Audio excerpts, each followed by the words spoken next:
Road सेफ्टीकरता एक ownership प्रत्येक जिल्ह्यांना दिली। प्रत्येक जिल्ह्यांमध्ये डिस्ट्रिक्ट रोड सेफ्टी कमिटी आहे, ज्याचे अध्यक्ष जिल्हाधिकारी आहे। त्या कमिटीमध्ये SP असतात, RTO असतात, PWDचे अधिकारी असतात, सिव्हिल सर्जन असतात, DHO असतात।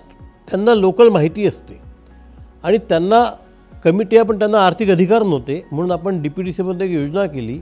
या योजनेअंतर्गत त्यांना DPDCच्या किमान 1% खर्च हा रस्ते अपघातावर करायला आपण बंधनकारक केलं। त्यामुळे मागच्या वर्षामध्ये आपल्याला त्याचे फार चांगले रिझल्ट मिळाले। मोठ्या प्रमाणामध्ये आपल्याकडे रस्ते बांधले गेले, हायवे बांधले गेले, वाहनांची संख्या वाढते आहे।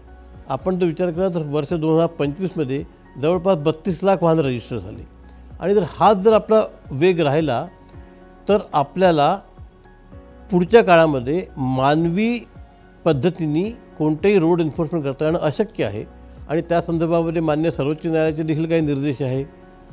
मोटर वाहन कायद्यात देखील काही सुधारणा झालेल्या आहे, म्हणून आपण मोठ्या प्रमाणात आपण आता इलेक्ट्रॉनिक एन्फोर्समेंटचा आपण आधार घेतो आहे आणि आपण सगळीकडे ITMS ज्याला म्हणतो इंटिग्रेटेड ट्रॅफिक मॅनेजमेंट सिस्टीम याची आपण सुरुवात केलेली आहे। याचा पहिला टप्पा मुंबई पुण्याचा पूर्ण झाला आणि त्यामध्ये आपल्याला एका वर्षामध्ये जवळपास 40% मृत्यू कमी झाले।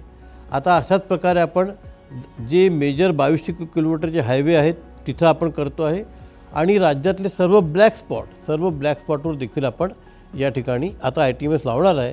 ही यंत्रणा पुढच्या 6 महिन्यात कार्यान्वित होईल आणि त्याच्यानंतर आपल्याकडच्या रस्ते अपघातामध्ये निश्चित मोठ्या प्रमाणात कमी होणार आहे।